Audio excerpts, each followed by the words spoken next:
서울 청량리역 인근에 들어설 힐스테이트 청량리 더 퍼스트 상가 분양이 최근 끝났다고 하죠. 근데 분양 결과를 놓고 일부 청약 신청자들이 반발하고 있다고 합니다.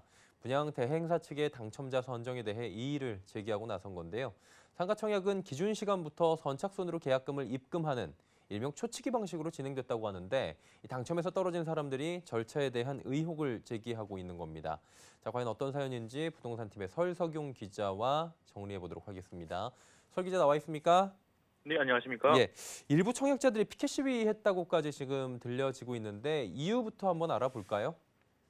네, 그 힐스테이트 청량리 더 퍼스트는 상가와 오피스텔이 있는 주상 복합시설인데요. 지난달 28일 분양 대행사인 미도리얼코는 81개의 상가 호실에 대한 청약을 진행했습니다. 당시 28일 오전 10시를 기준으로 우리은행 지정 계좌에 계약금을 먼저 넣는 순서대로 당첨이 되는 방식의 일명 초치기 청약으로 입주자를 모집했습니다. 입금자 명의는 각 호실과 입금자 이름을 써서 호실별로 10시를 기준으로 해 가장 먼저 입금이 된 사람이 당첨이 되는 방식입니다. 우리은행 계좌를 조회하면 호실별로 가장 먼저 입금한 사람을 확인할 수 있고 전산을 이용하기 때문에 분양업계에서는 나름대로 공정하게 청약을 진행하는 방법으로 알려져 있습니다. 그런데 문제는 우리은행 지정 계좌의 도착 시간, 그러니까 입금된 시각들이 명쾌하게 확인되지 않는다는 점입니다. 상식적으로 생각할 때 누군가에게 송금을 하면 내 계좌에는 송금 시각이 찍히고 상대 계좌에는 돈이 입금된 시각이 찍히는데 그렇지 않았다는 겁니다. 이게 좀 이해가 안 가는 부분이 지금 시청자분들도 같이 생길 것 같아요. 송금하면 보낸 사람이나 받은 사람이나 옆에 시간 뜨지 않나요? 네, 저도 취재를 하면서 가장 이해가 안 되는 부분이었는데요. 우리은행 측은 전산 시스템상 입금된 시각을 확인할 수 없다는 공식 입장을 전해왔습니다. 계좌 내역을 조회하면 시각과 금액 등이 나열된 것을 확인할 수 있는데요. 은행 측에서 엑셀링을 해서 대행사 측에 넘겨준 파일에는 도착 시각이 나와 있지 않았습니다. 우리은행은 28일 10시를 기준으로 먼저 계약금이 도착한 입금자들의 순서는 넘버링으로 확인할 수 있다고 말했는데요.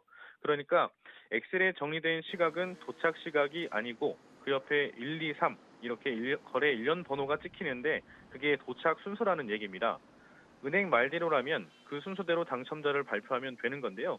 정확한 도착 시각이 확인되지 않기 때문에 어디서부터 당첨자로 할 것이냐가 문제가 되는 겁니다. 해당 계좌가 당일 10시부터 오픈 운영된 게 아니라서 10시 이전에 입금된 사례도 분명히 있을 수 있기 때문입니다. 보면 이제 수천 명이 한 번에 입금을 동시에 하는 일이 발생을 했기 때문에 전산상으로는 명쾌하게 시간을 전체 나열할 수 없다 뭐 이런 얘기인가 봐요. 네, 게다가 계좌 내역을 살펴보면 그 시간들도 뒤죽박죽입니다. 쉽게 생각해서 10시 00분 00초부터 밑으로 그 이후 시간들이 쭉 찍혀야 되는데 그 뒤에는 9시 59분 59초도 있고요. 그 앞에는 10시 00분 03초처럼 더 늦은 시간이 찍혀 있기도 했습니다. 전산에서 굉장히 많은 소수점까지 한순간에 따지지 못하기 때문에 나타나는 현상으로 보입니다. 그렇다면 이번 상가 분양 때는 그 10시 기준을 어떻게 정한 겁니까? 네, 분양 대행사인 미더리올코는 입금 도착 시각이 확인되지 않아 계좌 거래 내역을 열람해서 가장 먼저 10시 00분 00초로 찍힌 지점을 기준으로 당첨자를 선정했다고 말했습니다. 말씀드린 것처럼 거래 일련 번호는 내림차순으로 돼 있기 때문에 그 어느 기준이 생기면 그 밑으로 순서를 결정해도 되는데요. 계좌 거래 내역에서 기준을 삼은 그 10시 00분 00초가 선착순 기준이 될 수 있느냐에 대한 논쟁이 있는 겁니다. 거래 일련 번호와 상관없이 거래 내역에 찍힌 시각은 뒤죽박죽으로 되어 있기 때문에 당첨자 목록을 보면 기준 시각인 10시 이전 9시 59분 59초로 되어 있는 당첨자도 있었습니다. 탈락자들이 10시 이전이면 이미 기준 미달 아니냐면서 반발하는 이유입니다. 또 대행사가 기준으로 결정한 저 시각 자체가 명쾌하지 않기 때문에 문제를 제기하고 있는데요. 청약에 탈락한 사람들을 만나봤습니다. 들어보시죠. 우리 신청자들은 분양 회사가 지금 지정한 프로세스에 맞게 그 신청을 했습니다. 그런데 시간이 뒤죽박죽된 오류를 무시한 채 본인들이 기준이 되는 시간으로 조회되는 거래 내역 조회되는 그런 순으로 당첨자를 지금 설정을 했습니다. 그래서 네, 따라서 그 도착 시각부터 다시 명쾌하게 확인을 해야 하지 않냐는 주장도 나오고 있는 겁니다.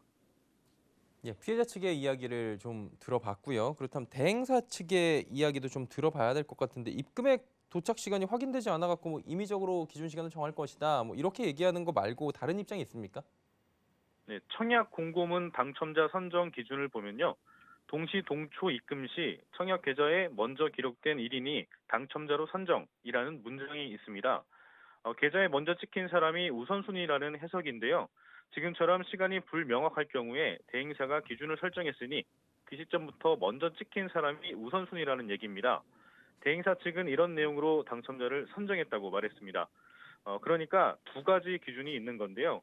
28일 오전 10시 선착순 입금자 그리고 대행사의 기준 시점부터 먼저 찍힌 사람이 당첨.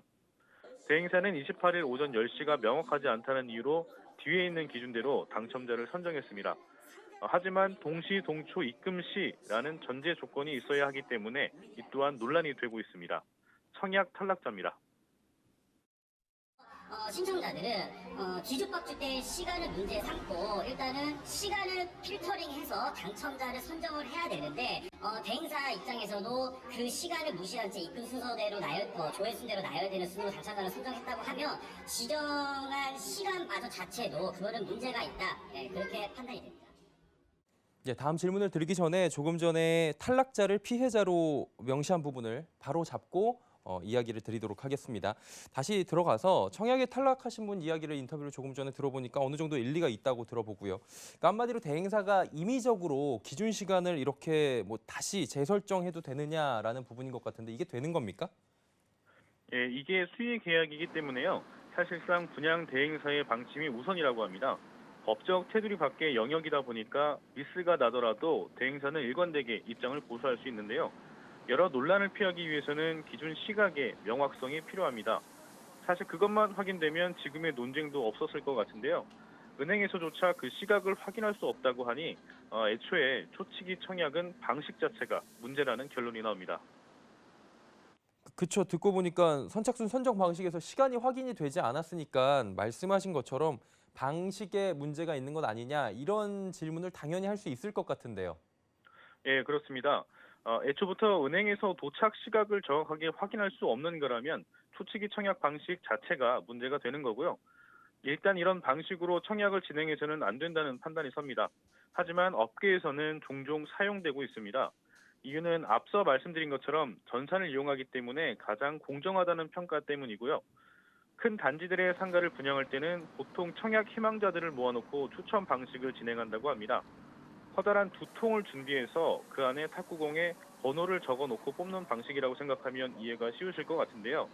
한 통에는 청약자들의 번호를 적어놓고 다른 한 통에는 상가 호실에 번호를 적어 넣은 뒤에 하나씩 뽑으면 당첨자와 당첨 호실이 결정되는 방식입니다. 물론 다른 여러 방법들도 있지만 본인이 원하는 호실에 직접 도전할 수는 없지만 다들 보는 앞에서 당첨자를 발표하니까 큰 논란은 좀 덜할 것 같아 보이는 방식입니다.